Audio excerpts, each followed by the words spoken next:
but a longer screw would allow it to bite onto more plastic, and I would prefer that. I am really surprised by how much force this thing can actually apply.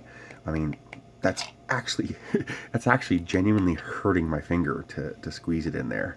It's holding, it's not giving. This, I would call this an absolutely functional vise. I mean, are you going to be able to chuck something into this and drill it or sand it? Yes.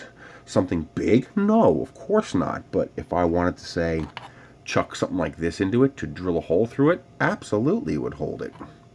It's surprisingly strong. One modification I plan to make is to get some self-stick rubber tread and cut it out to the shape of the two, I don't know what you call those, I'm going to call them grippers, but these two surfaces, put rubber tread on here so that it has a better bite to hold on to stuff without having to squeeze it hard. The rubber will allow you to grip really well without having to crank it down, because you really don't want to crank it down too tight. There's no need to.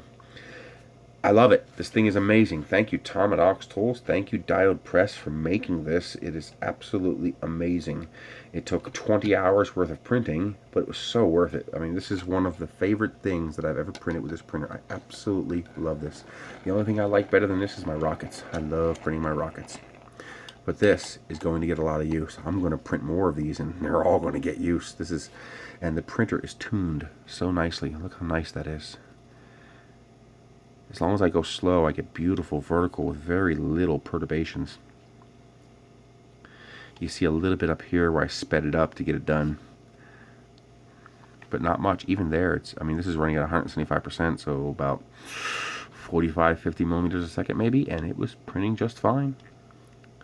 Absolutely amazing. Look how clean the holes are, and those were no support either.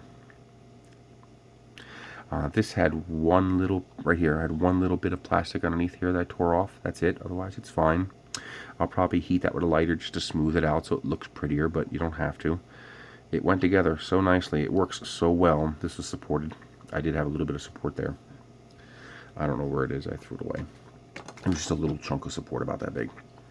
Very, very impressive. As long as you're careful to make sure you thread these in carefully. Take a Allen key first and shove it into the hole to clear them out before you start threading these in, and also take a knife and swivel around the end of it a little bit to concave it a little bit. Make sure it's nice and clean.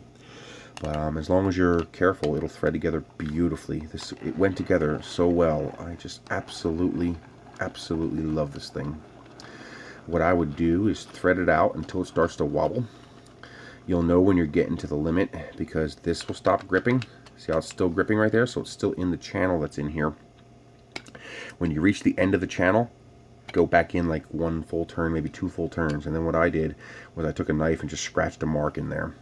So that's 58 millimeters. You know, that's 57, that's 58. You know, that tiny bit of play is all there is. It's incredible. No sanding, no adjusting, and I'm blown away. You guys did a fantastic job on this. Oxtolls, Tom for the design, diodepress for converting it for 3D printing so absolutely perfectly.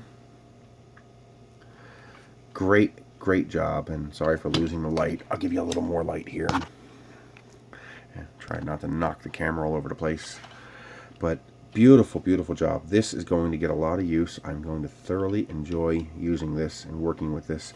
I can totally see making tools to slide onto the end of these. So like two grippers that have curves on it for grabbing my tubes. I can use this as a tube cutter. I can do all kinds of things with this, and it's something I can print. I need a custom tool. I just design it and print it. Once I design the socket to fit over this, it's just a matter of adding whatever I want to it. What a great project. Keep it up. I love this thing.